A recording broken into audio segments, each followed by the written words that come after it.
we hope that you all had a good lunch. It sounded like you all were talking with each other and connecting. It's always hard to like bring everyone back after lunch because we know that the connections you're making are so important, but then we're also like trying to stick to the schedule. So thanks everyone for coming back, and we hope you had a good lunch.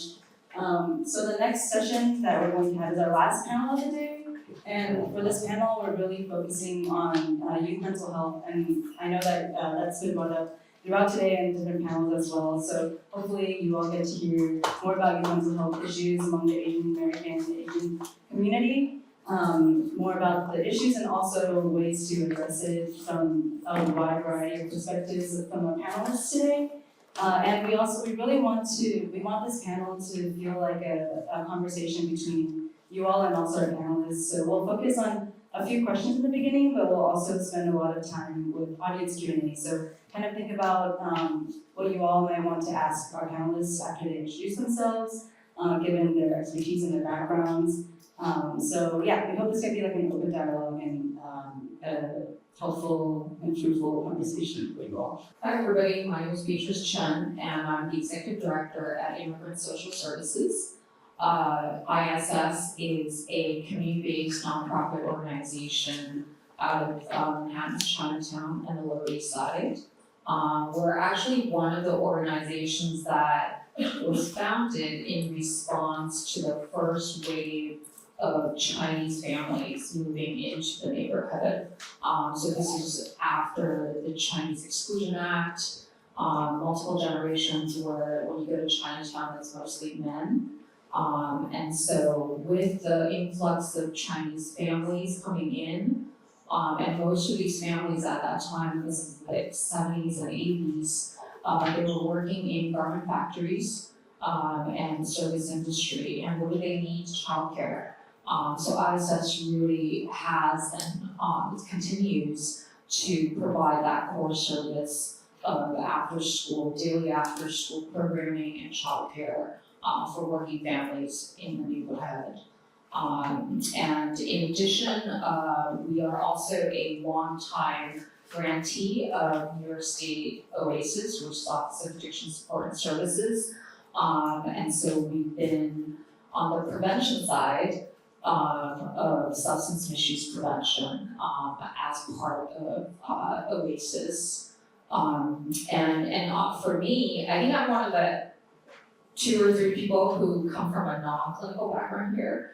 Prior to social services, I was pretty much in Chinatown AAPI community, but in the arts and cultural field, working at a Chinese American museum, where pretty much on a daily basis I was talking about Chinese American history and Asian American experience. And one of the things that we talked a lot about amongst the staff was actually what does it mean to be Chinese American in Chinese America.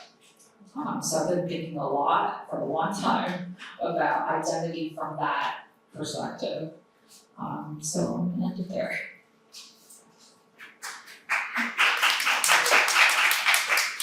Hi everyone, my name is Annah, Kuriakose. My formal title is Associate Director for the Center for Asian Health Promotion and Excellence. That's the same center you heard about just before lunch. Dr. Aparna Kalbag is a research scientist at our center.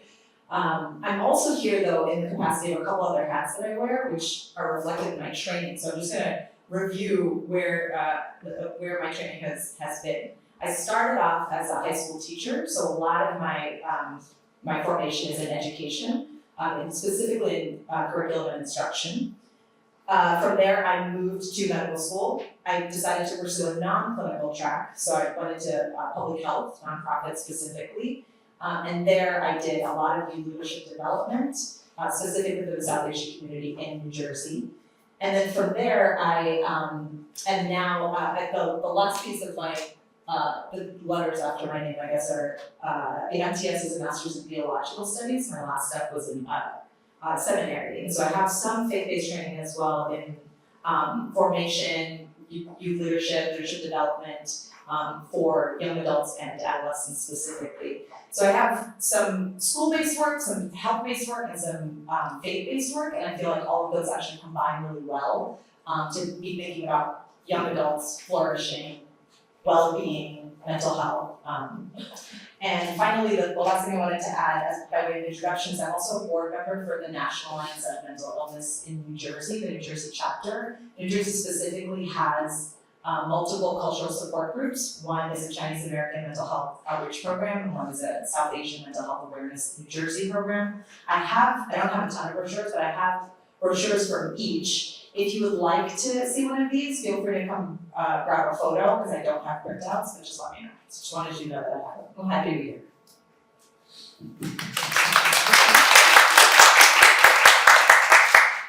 Thank you. I will introduce you my both Chinese name and the English name. My English name is Daniel Chang. I didn't know what does it mean. Later on, I learned what does it mean being Daniel.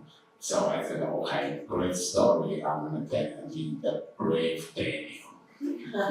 But my Chinese name is Chen.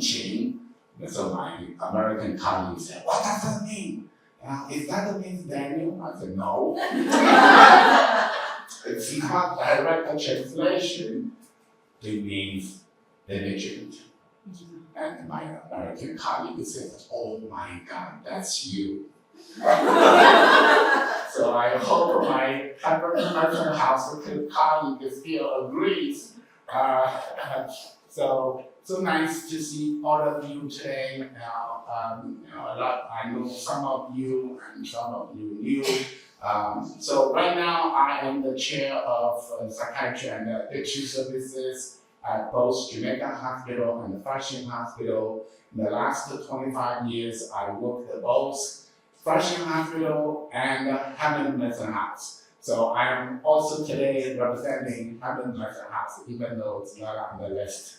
I was the medical director there for many years. I'm still attending there. I'm still seeing patients there at Hammond Medicine House. Even last Saturday, I was there.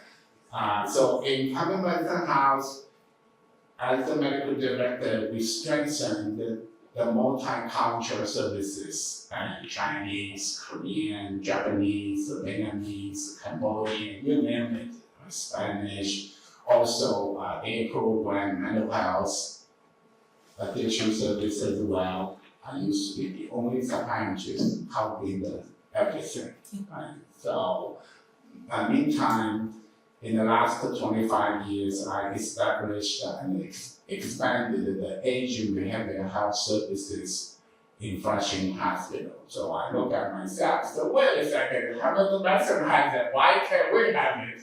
So we established similar services in Flushing, and also a pleasure working with Umiga, for the past 5 years. What a collaboration! We try working together through different projects to decrease the stigma, to improve the care access and the care quality. That's what we are here for, right? So hopefully this is an open dialogue. We can share our experiences about the youth of Asian Americans here. I would like to share my experience talking about fostering a mature, effective communications between the youth and either their parents or their clinicians. Thank you. Okay, hi everyone. It's great to be here today. I'm Cindy Huang, and I am an associate professor at the University of Oregon, and also, I think, like Daniel, representing Hamilton Madison House by proxy.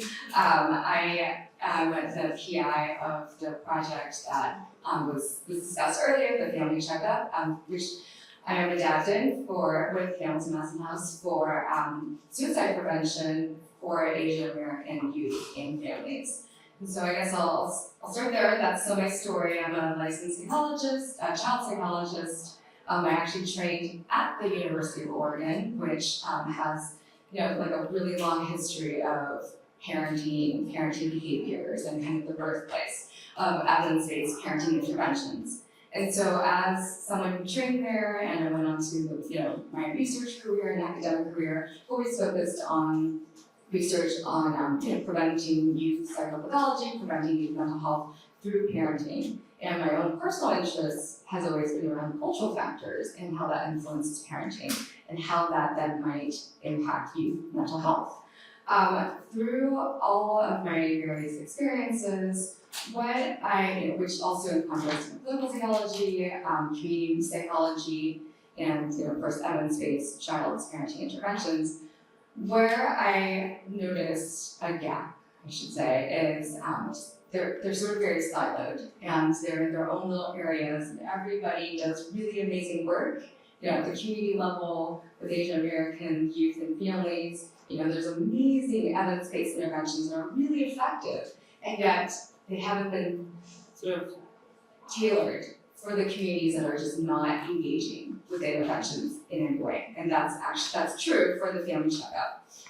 And so, the family checkup is a project which I can talk more about later, but just to share it's, large evidence-based, very effective at preventing mental health problems, including substance use, that had been adapted and used with a lot of research with a lot of other groups and minority families, never Asians, because Asian families would never engage, right? So in the same story, this is whether it was in a clinic setting, community setting, or in the school setting, which the FCU has been adapted for, and yet Asian families don't engage. And so I kind of came in and said, here's an area that we need, and so it's been over 10 years of a systematic chipping away at the adaptation process from a empirically supported perspective. And through the work before I went to Oregon, I was faculty here at Teachers College, and that's how I connected with Hamilton Aston House. They were one of my first research partners from the very beginning, and so I was really happy to be able to have this finding from the New York City Department of Health and Mental Health, and then immediately that of HMH as the place where this would fill the need of a lot of families. And so that's why I'm here, but there's a lot more to the story, but also I've talked for long enough, so looking forward to more.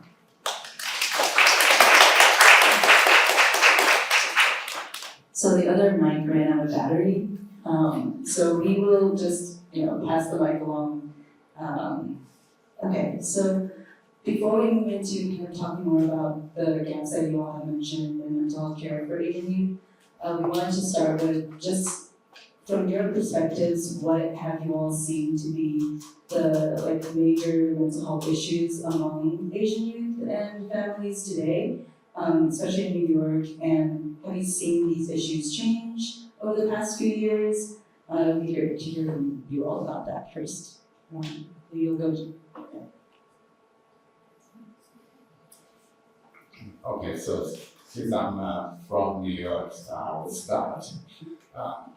So from the 25 years service experience, I can see the challenges for the Asian American youth is, number one, access. We don't have enough child adolescent psychiatrists.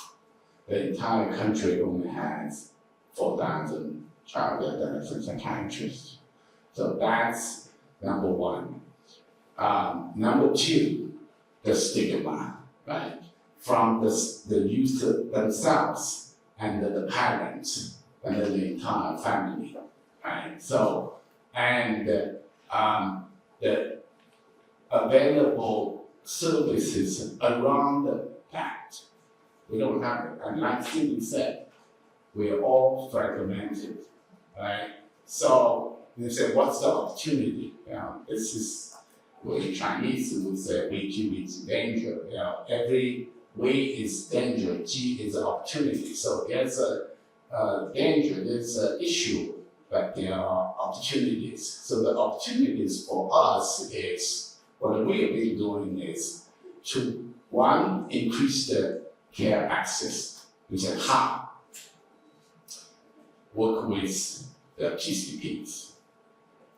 That's the first line.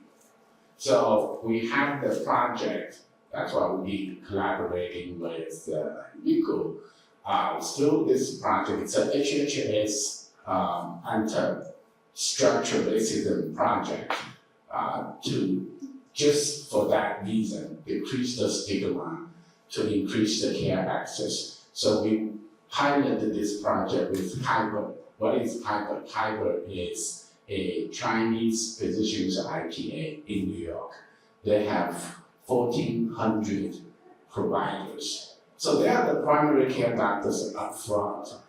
So they have patients, seeing patients every day, so they don't have the resources. So we say, we are your resource, right? We will collaborate with you in different ways, right? So first layer of collaborating is you, the private office, screening assess your patients, and they are mild or moderate.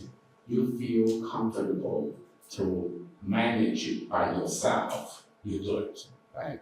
But before that, we will be willing to provide the training. And so say, oh my God, Daniel, I don't feel comfortable. No problem. We can provide 1 day or 2 day training for you. So your office yourself will be familiar with this, and you do it in every patient.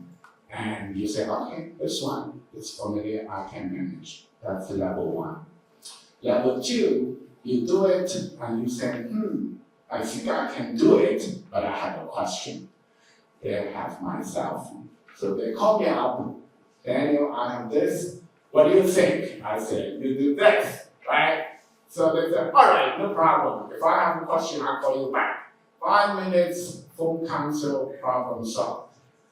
Third layer, the PCP says, well, you know what, this one is out of my range, right? It's more complicated. Then he will call my assistant saying, all right, you know what, I'm referring this patient to you now. So, okay, we established a user-friendly referral process between the 2 assistants. We get them in, and I always say this, it's your patient. So if I treat your patient 3 months later, stabilize, let's say Dr. Huang, I'll give this patient to you. Okay, then you will continue to follow. Next level. If this patient is, let's say, schizoaffective disorder, severely sick, of course we'll tell Dr. Huang, we will keep the patient, but we will communicate through the electronic medical record. We use an Epic. So I can tell him what I'm doing, he can tell me what we're doing. So we will communicate, this is the lab, this is the last development from my side. So we will continue to communicate, right? And they will follow up on their medical side, and I will follow up from medical side. That's another level. The next level is, oh my God, the patient's here and telling me I want to kill myself, right? Then they have a room set up already inside their medical office. They call me up, I have a patient. Okay, I will clean up my schedule within 30 minutes. I will see this patient.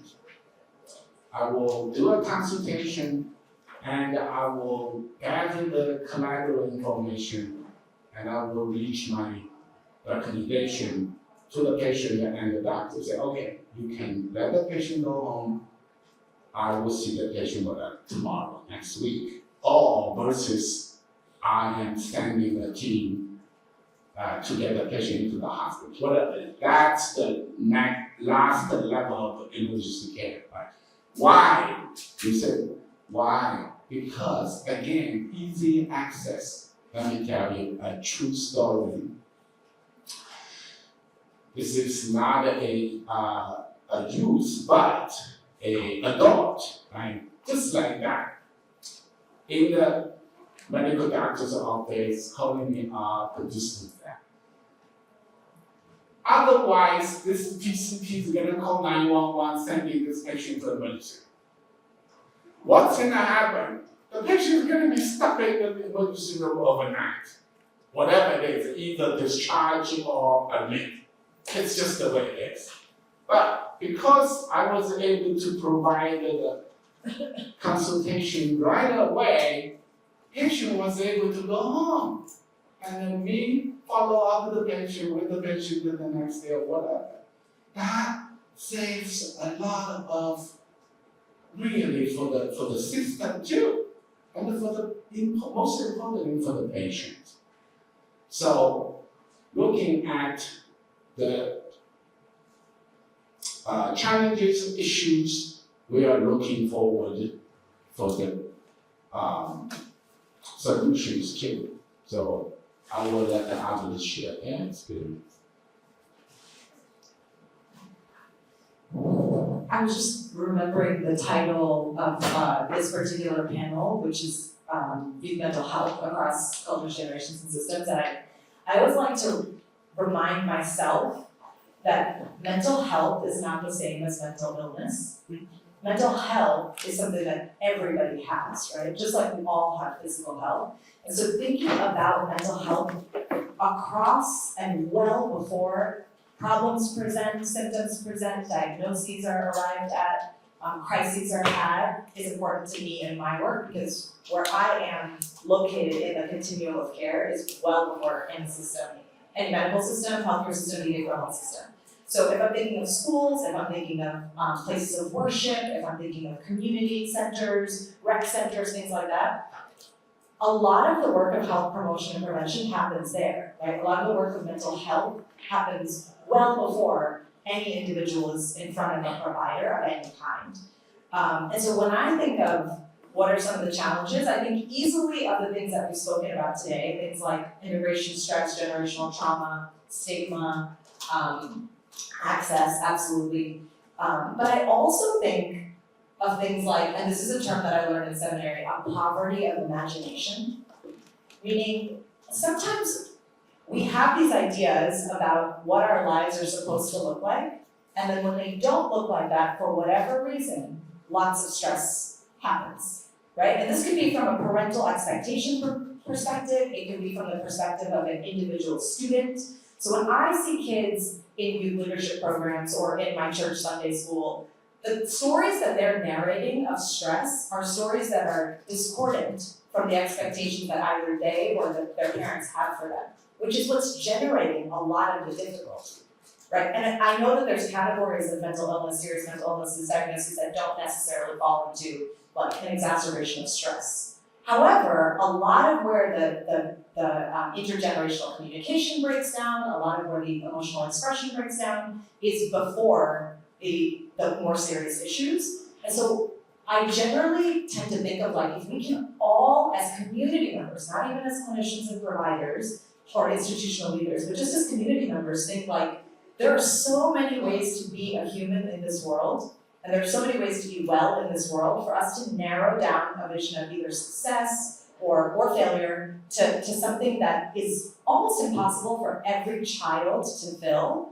It would be great if we could actually expand those visions. We could expand our own imaginations of like what life could be outside of more narrowly defined narratives that we might have for ourselves and our children and our students, et cetera. I don't know if all that made sense, but that's what the Q&A is for. I want to add on this. So I totally agree with Anna.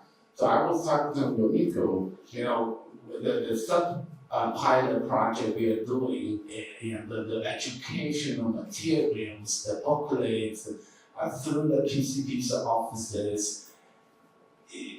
We don't think about mental health as part of health. If you define health, there are three areas: physically, mentally, socially, spiritually. Right? So if we think about, imagine much bigger picture, then we're looking into an opportunity in community well-being. So we're not waiting inside our offices and say, well, you are so sick and now you are here. No, we are going out to YMCAs, churches, colleges, schools, high schools, to reach out and say, hey, let's talk about your health. Let's make sure your well-being is taken care of, so you don't have to end up in the medical ED or psychiatric ED.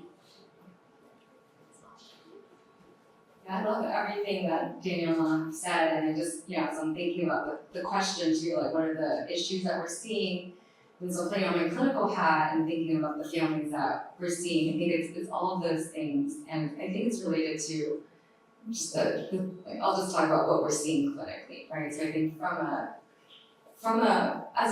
someone who works with families and parents, and yes, the youth is our target client or patient, but a lot of the work is focused on how do we work with parents to, learn parenting strategies to improve their outcomes, right? This prevention lens, which everything that's being said is in that space of prevention.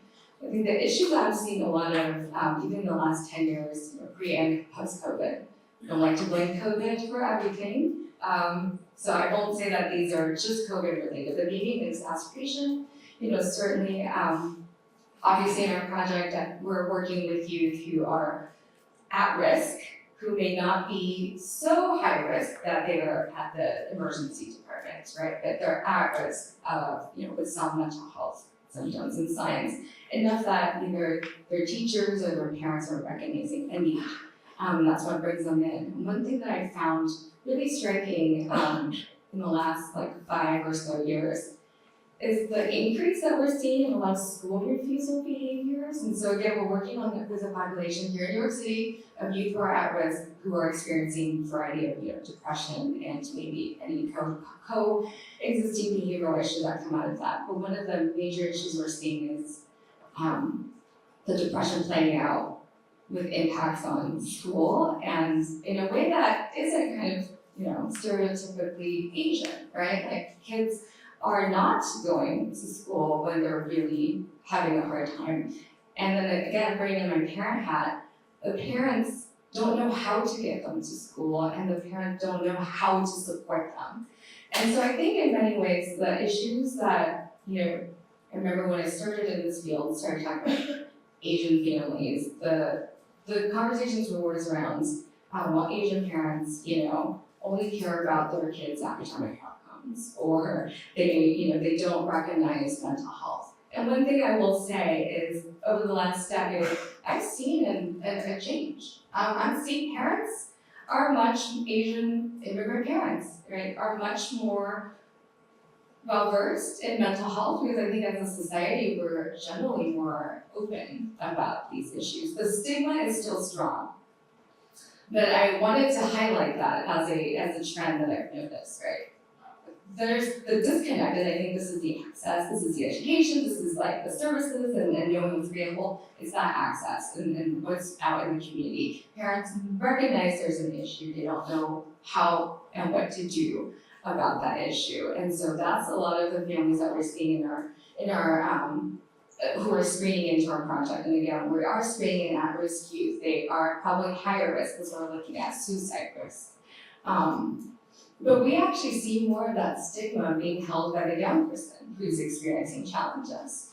The parents recognize the challenge and they want to help. They don't know how to help. So they're the ones actually coming in saying, what can I do? And we did an elaborative sort of qualitative process, interviewing families before we even adapted anything. We interviewed families who had teens who were actively in services and had suicidal thoughts and behaviors. So these were the parents who had already gone through it and were already engaging with services. And we just wanted to understand their experiences, and so many of them had sought out services and had never been involved in their child's existing services. Right, so their kids were in therapy for 1, 2, 3 years. They never talked to their child's therapist, and the child's therapist never thought to talk to them. And so here's where I came in with my, evidence-based interventions for parenting, and you always engage your parents in some way. That's what makes the most effective treatment, because for kids, even teens, it needs to be a little more holistic. So much impact can be done outside in schools, in the community, with peers and parents, that can be done in, an hour-a-week session, right? but we weren't seeing that, we weren't hearing that for even the parents who were engaging. And so I just wanted to kind of bring that perspective because I have found that interesting and yeah, I think it's part of a larger conversation. I think I want to shift the frame a little bit in terms of one of the major challenges. I think if you're grew up in the States or educated in the West, we sort of tackle it, or we're conditioned and trained to be a problem first model. And so and in addition to the issues of stress, intergenerational dynamics, I also want to pose that question of what are the conditions and environment that we can create to help you thrive. And so from a prevention really kind of disrupts the problem first approach in that the problem first approach is very reactive. We like to wait for the problem to show up and then we like to name it and then fix it. And that's how we're conditioned. And I think why prevention is really hard to kind of promote and get people to pay attention to, I think it's because it really, it's not the norm. And prevention really, if it's successful, you never see that problem. And it's hard for us to not to be responding to an anticipated problem. And so I think in terms of prevention, it is also very much about the systems, the inequities, and really addressing it from there. So I think, so in that sense, it's really how we respond to mental health and mental well-being as practitioners, and it's also as advocates and legislators. The second one I want to point out, and it has been mentioned, is this model minority myth. It really blocks care because the narrative out there is still, we don't have a problem, and because we don't have a problem and we're doing well and we're successful, there's less resources coming to AAPI communities. The AAPI youth are not seen and they're not asked how they actually are. And then within the AAPI community, there are large groups of AAPI community because it's so diverse, and the model minority myth really flattens that diversity. And so they're not recognized as having as an at-risk community. So I think both in terms of the problem first and then the model minority myth, it ends up being our needs are unmet and unseen. And so I think that's where I always go back to the prevention model and really thinking through how to really implement that as a prevention provider. Yeah, thank you all for sharing about that question. Kind of going off of these important, the relationships between youth and their families, and that being so present in mental health issues, and also prevention, and also just supporting youth mental health. Our next question was, in your different areas of work, how have you all navigated these intergenerational dynamics, with differences in values or communication styles and expectations between generations when you're working with Asian youth and their families? Okay, I will share a recently adopted kid as a story to illustrate this, how important to foster a mature communication. 15-year-old Chinese boy immigrated to the United States last year, so not even a year yet. Last year, last summer, with his father. The mother came to the States over 10 years way back, 10, 12 years back. So that means he grew up without his mother in China. He grew up in China with his father. So two of them came to the States, joined the mother last year.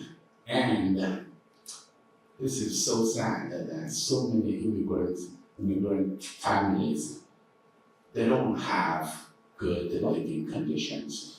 So all three of them live in a small room.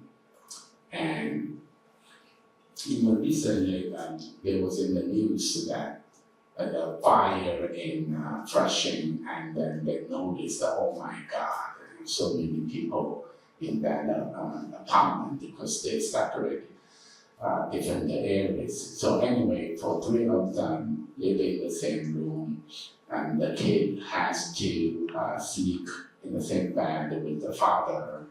It's not a good setting at all. And of course, he had a hard time to settle in school, right? So the school counselor noticed, and the good thing is the school counselor knows me personally, and said that, about taking this patient. So, but from the beginning, the patient was seen by somehow by an English-speaking NP. So they now work it out, of course. In between, because the father is so traditional Chinese way, and continue that way, including, what do you call this? We call it, what's the term? In China, the parents get physical with the kids, right? So he continued. Of course, the business is hard, and then everything's going out, right? So, of course, the father became, no, I don't want to cooperate with you anymore. The kids is sort of caught in between. So, I literally took over the case. For 5 months. I did not change any medication. And I know it's not a medication issue. It's everything else. So I had to meet with the patient, the kids, and say, okay, finally somebody I can talk to, right? Speaking Mandarin from China. So that immediately we got together much closer, and the trust relationship. And then I got the father at my age, I said, we have to have a conversation. We continue to have conversations. That's why communication is not only just, back and forth words. It's the methodology, right? So the goal is to improve the relationship and the interactions and the healings at home. Therefore, the kids can not only survive, but also thrive in school and at home, right? So we had family sessions, adult sessions. So finally, after these months, the parents settled down. The mom sort of caught in between two. So mom settled down, the father settled down. Now he understood. He said, wow, Dr. Chen, thank you so much for letting me know. Now I am learning from you for the first time, right? There's a difference of living or practicing parenthood in China and over here. There are challenges here, but you don't use the way you use in China. There are other ways around it to be effective. And I also work with the kids and say, look, these are your parents, and figure out the way to be peacefully with them, and also in school with the school counselor. So now no longer suicidal, school doing well, and even part-time job. You can see the smile on his face. You can see the affect is different. He's much calmer. I didn't take any medication. He was diagnosed with bipolar disorder. I'm like, no, you don't have bipolar disorder. No, it's the circumstances. You just came over here. Look at the chaos at home, and look at the poor boy at school. He said, Jason, you don't even speak in the English world, but he's going to be bullied. That's the tough transition.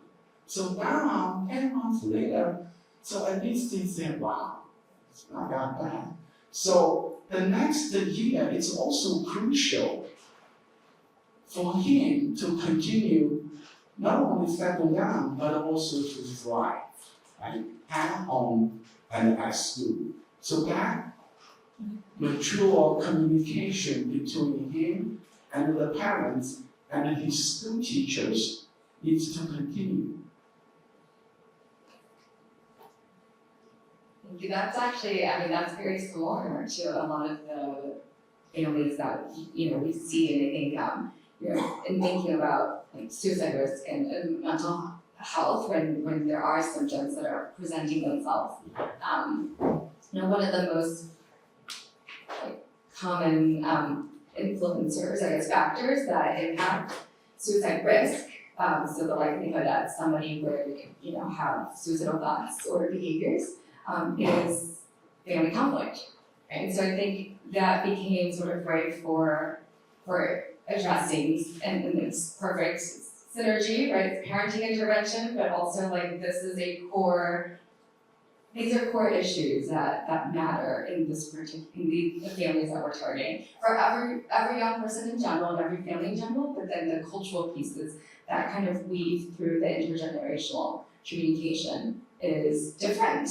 For the families that we're working with. So here, I'll share different examples from what Daniel just shared, but a lot of the families that we're seeing are the immigrant families where their generational statuses are different. We have, US born and raised children with immigrant parents, and I think generationally, there are always differences, right, between kids and their parents, my kids and me, and that becomes even bigger when there are immigration status is involved, and we're talking, it could be anything from language differences, like how families communicate, and in fact, something as simple as that is something that we're finding to be really relevant. In a lot of the families that we're working with, youth speak primarily English, even if they are bilingual in their parents' native language, their primary language or their most native language is English,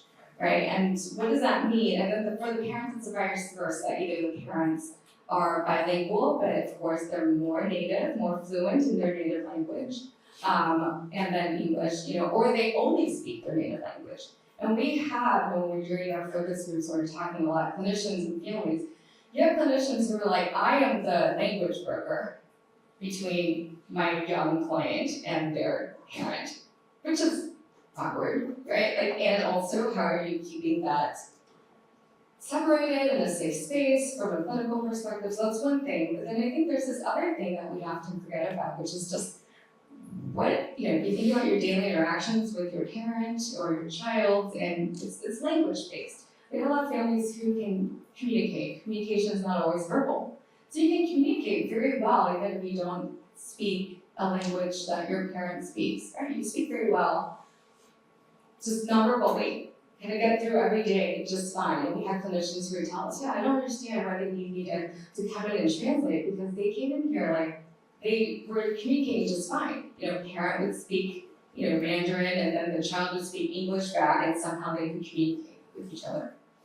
And then as soon as the topic gets heavier, right? As soon as you start to have emotional words and emotional expressions of feelings, that's when we're really seeing the communication breakdown, because you are going to default to your native language, right? The language in which you're most familiar and comfortable is how you use to describe how you feel. Even when we have the words, it's not easy to articulate how we feel, but imagine doing that, in a language that's not your primary language, or just literally not having a language. And so we're seeing that as just a major issue for any immigrant family, Asian and others, is that piece of the generational conflict can sometimes just come out of these interactions alone, right? That increases conflict. You understand what I'm saying, the parent's frustrated because they're like, you don't understand, you're not hearing, and then they default, you're not listening, right? And then it just becomes conflict,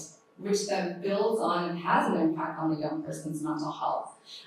Even when the child may be trying to communicate but not recognizing how they're doing it, they're also young. Learning strategies and skills is something that we work on with them. But then the parent, right, like frustrated because they can't quite get across what they want to get across, and then not understanding really the meaning behind what their child is saying. And then that then exacerbates all of these tensions, right? Think about Daniel's example, where the dad wasn't a bad person. It's culturally practicing what he practices, didn't have the context of growing up in the US, understanding US schools, what are other people worried about here?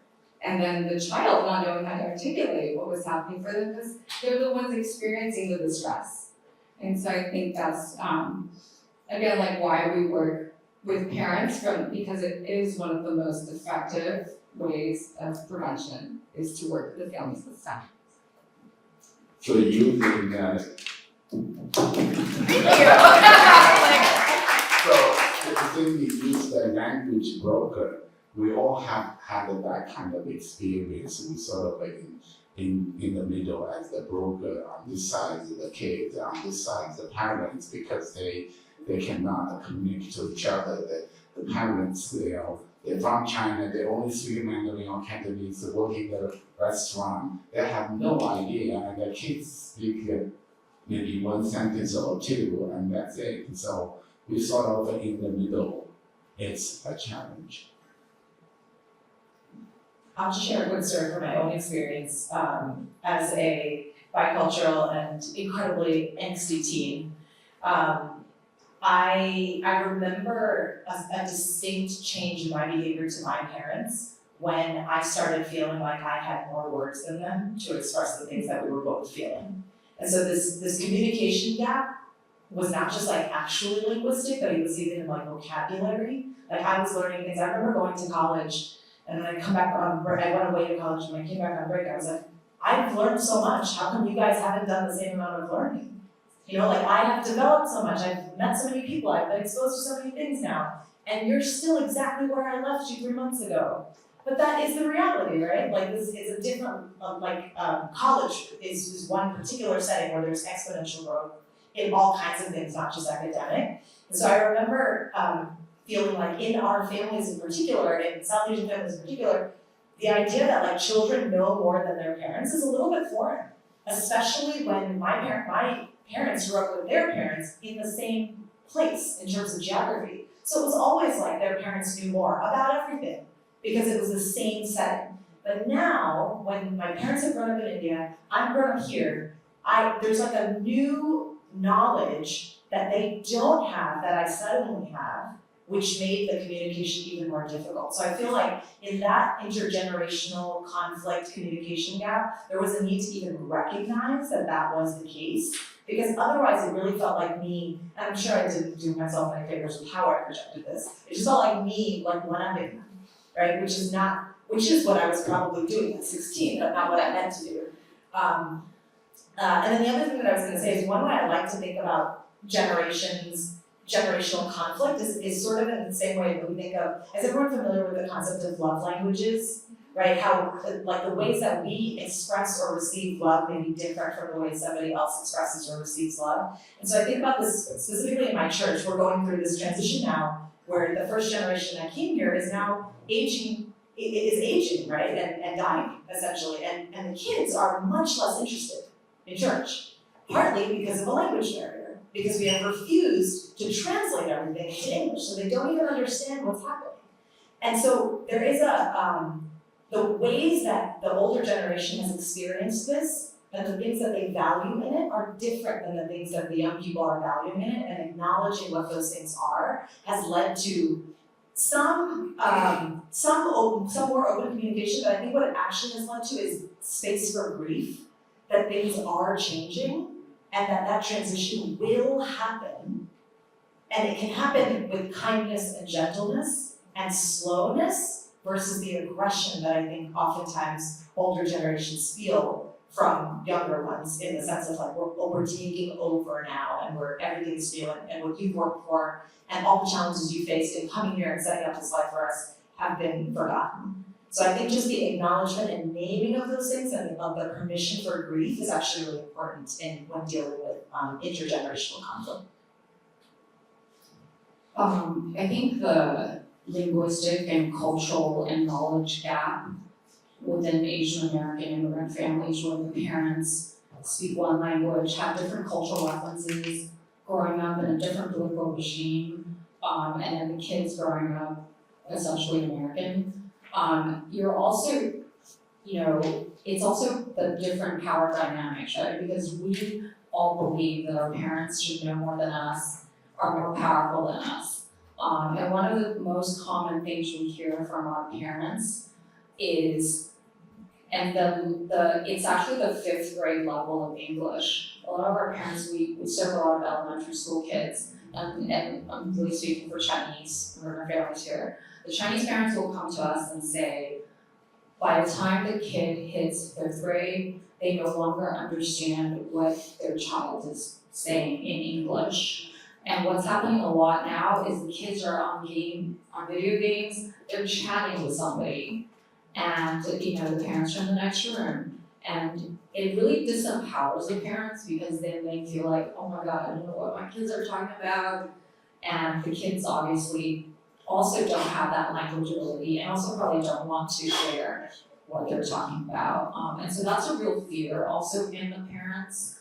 And then I think we also heard from the kids' perspective, and I've felt the same thing, like, oh, my parents don't know this, or don't understand, this is the American way, blah, blah, blah. And so those are kind of, I feel like, very unique. And when we talk to the mainstream, they really just don't get it. And there's we're starting at different pages. And and there's also a lack of AAPI data and studies. So it is really hard to convince, say, a government agency to allocate funding and design a program a certain way to really tailor it to what we know will work. So I think that's, I feel like those are, it's like, I have no answers, but that's something that I just want to throw out there. Yeah, can I add something? I'm so on board with everything that everyone has said, and I just want to add to that, which is, I think, yes, and all the issues that have just been discussed, I think we're really seeing it in this way, the way that we're working with families and teens in particular, but this is kids in general, but especially teens, where you get the more angst, you do get the pushback, and kind of like sometimes a refusal to hear that your parents are trying, right? Like even if you give them a reason, like your dad doesn't know what this is, that this isn't good, it's like then suddenly you're against them, right? So you're gonna have to, as a clinician, you have to bridge that gap, but also address that in a way that makes sense. I think in a lot of the work in general that we're doing from a parenting perspective, we're also working with youth because we want to help them learn that empathy, right? So I think honestly, something really nice like to do kindness. And I think, when we hear a lot of intergenerational trauma, for example, and how that can get transferred, we know that. It's the and, right? And where can it be coming from? You can both acknowledge that maybe some of the things that have been transferred to you or that you've been exposed to as a young person was not ideal and had a significant impact on you, and understand why those behaviors occurred. That isn't the same as excusing it. And I think sometimes it can feel that way. And so I think in a lot of the work that we do, we work with both the parent and the child separately, but kind of on the same goals, right? That's our approach, because we want them both, right? Just like we work with the parents to help them understand what's going on with their kids, there's also work with a kid to kind of understand what's going on with their parent, and that is actually what we'll get to those moments, especially with the language. I am bringing it back because we are, as a team, the teens do have more language, right? They're able to articulate, and so yes, our elders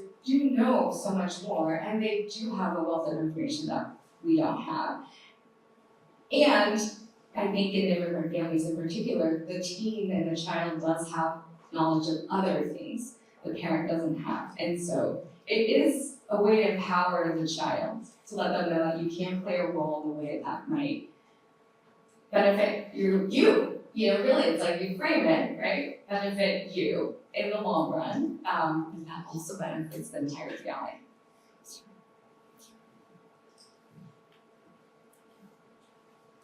Since we have a very diverse group here, like we have someone who has a clinical background, we have someone like working in the community-based agency, and there was someone in research, academic, and also like in policy. So for me, my question is like, where have you found like some unique and successful access points like to Asian and Asian American youth in your field, in your experience? Can you reframe your question? Okay. So where have you found unique and successful access points to access like to Asian American youth? What do you say? Yes. So we're talking about access point? Yes. Okay. So like I pointed out from the beginning, the care access point, we needed to go beyond. We need to reach out whoever is the patients are. Let's say in this case the school, right? So we have a working relationship with the school. So that's the connecting point. Right? We are, again, just like we are the resources for this kind of group, we are also the resources for this school, right? So actually in Jamaica Hospital, we have 3 schoolhouse programs. So the 3 schoolhouse programs have 1,800 high school students. That itself is a good way, right? So we put a physical house team there, we have a dentist there, and we have a pediatric developmental specialist there, and we have a mental health team there. Inside those schools, that's another access for care.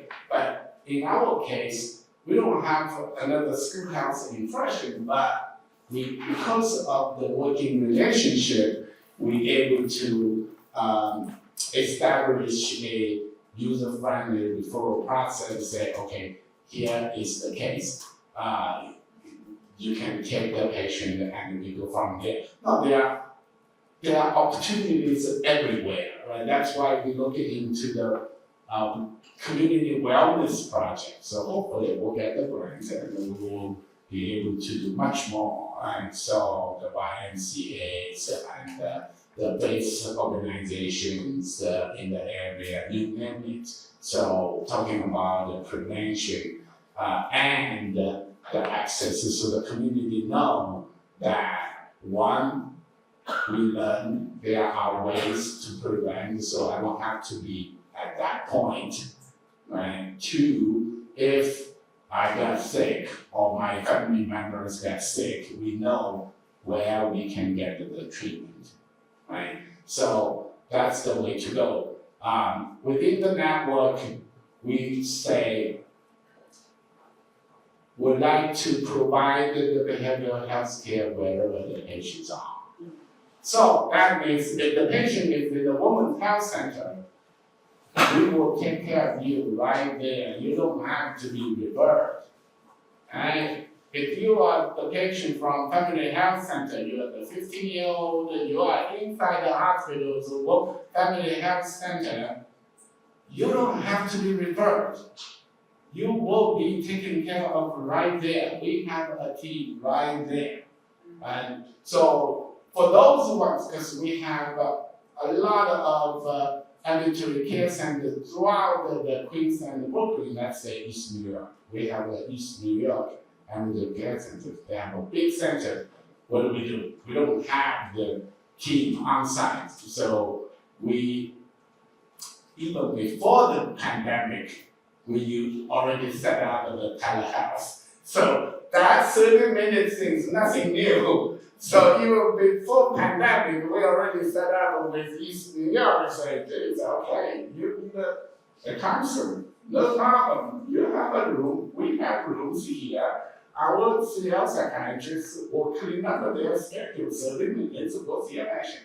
So for those ones way down in Brooklyn, we will provide telehealth.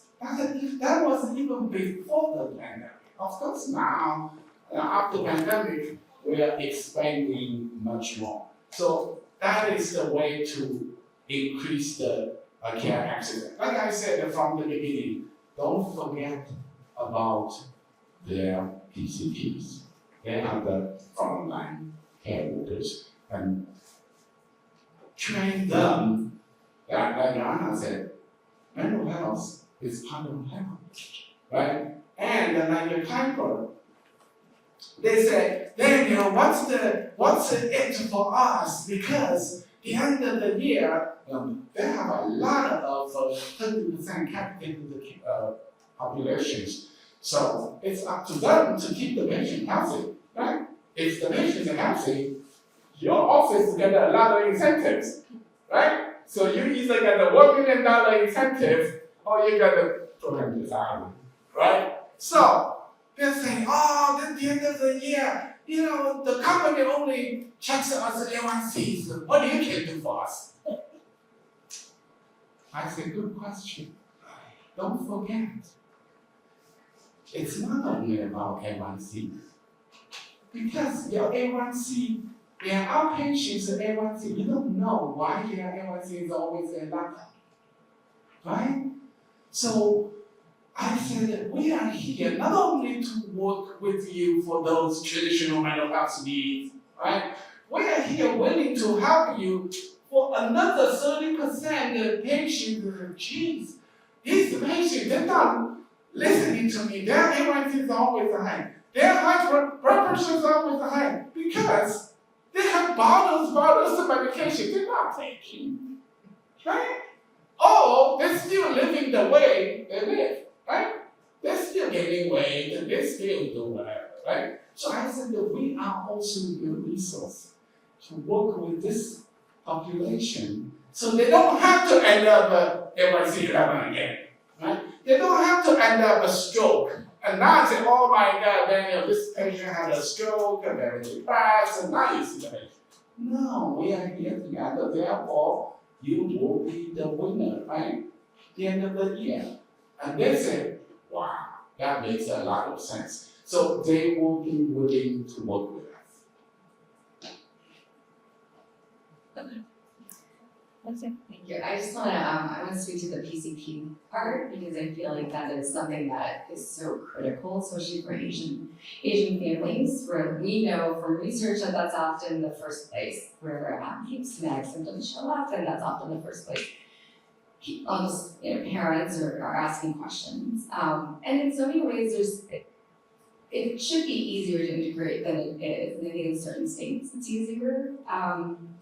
So, for example, like primary care has to ask a depression screener, right? Like as part of a well child visit or an annual visit, they have to, and that could be a way in which it could trigger an elevated score is triggered. That could very easily just become a referral, and I think that does happen. You do get pushback from PCP sometimes saying, "I'm not a psychologist or a psychiatrist. I don't want to do that." And so I think it's about us, as someone who's a researcher, developer, programs, and implementation science, we go in and we're like, okay, but you don't have to, right? You just have to recognize, you have to know, here are some very specific questions, and then you refer. But I think where I want to speak to that part, because I think that's oftentimes where things get broken down.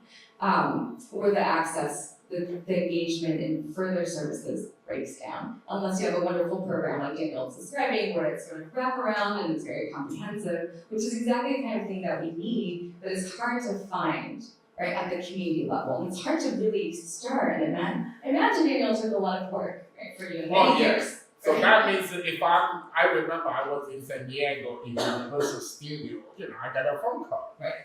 Where are you? Or I'm in San Diego. So that happens. So you have to be available. Of course, you have to be available because you don't know which discipline is gonna call you and when. Right. Right. So you don't know, and then you're willing. I said, oh yeah, this one you do this, and so the more you have that kind of experience, get more comfortable with you, they will influence their peers, right? And then the more peers do it, so I will go with the whole pipeline members. That's my next step. Right? To say, hey, that's something.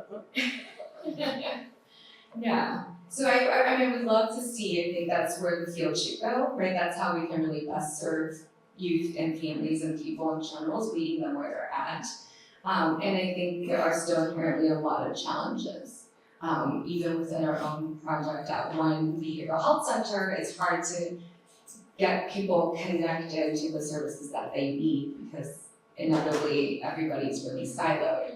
And so I think PCPs and primary care is a place where prevention can really happen, and I think part of that is also the money has to be there to support it. I'm thinking about a colleague in California, and this is pediatric primary care, but she was a big part of a policy change where now they can bill, so pediatric 0 to 5, they can bill in California for preventive care, which includes parenting support for people with kids 0 to 5.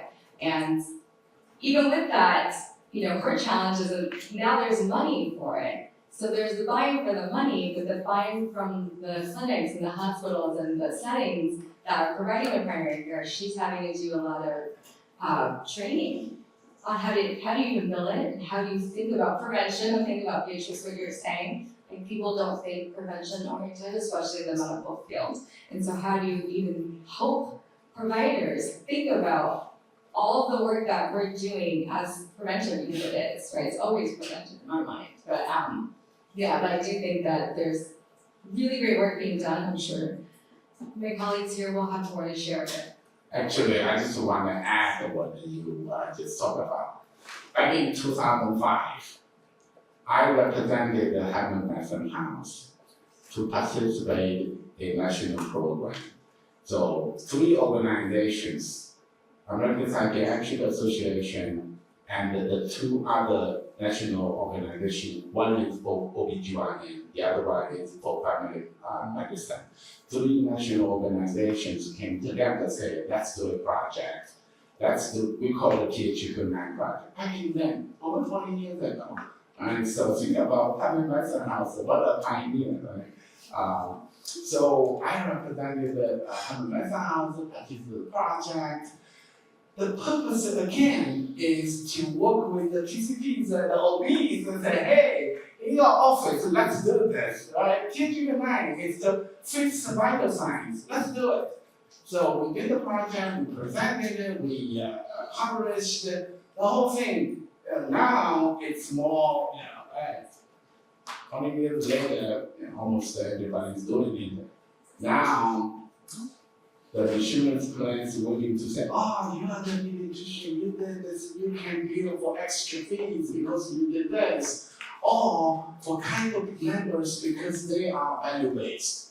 They are capitated. So they're saying, okay, if we do this, we will be able to keep our patient healthy, and therefore we keep the money. Right? Because the money is set. You want to keep it, right? So that makes a lot of sense. So now, also, even though today we're talking about youth, I look across the lifespan.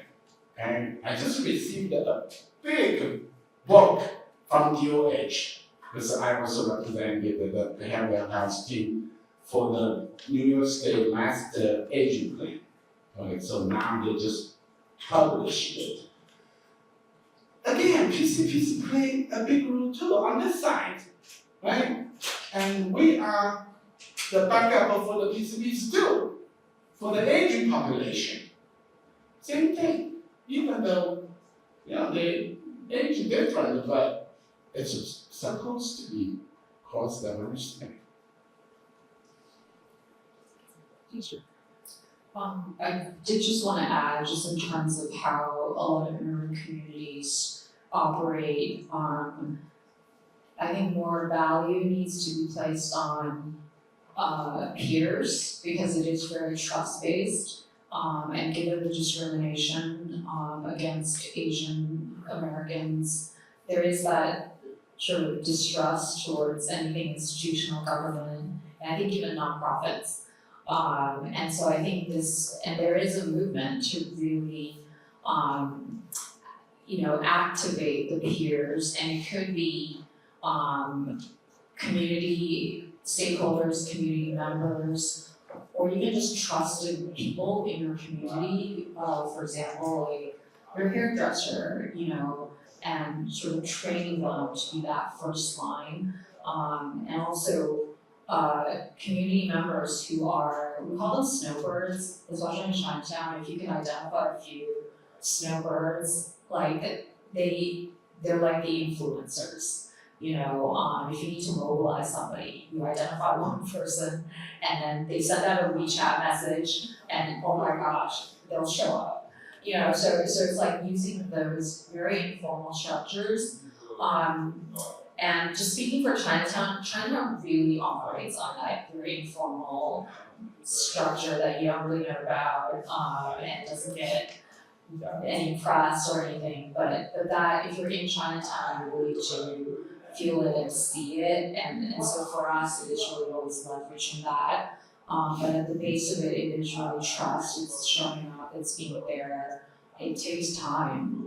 And so I think that's really something that I've seen, and would love to continue to leverage and kind of work through, and working with PCPs, and all of that, and to get education awareness. I think we're still kind of at that stage, I think, to build that educational awareness for a lot of parents, and also for youth, about mental health, and also this it's okay to seek help. It's just working through all of that. Yeah, I think we will go ahead and wrap up this third session. But thank you so much to all the wonderful panelists.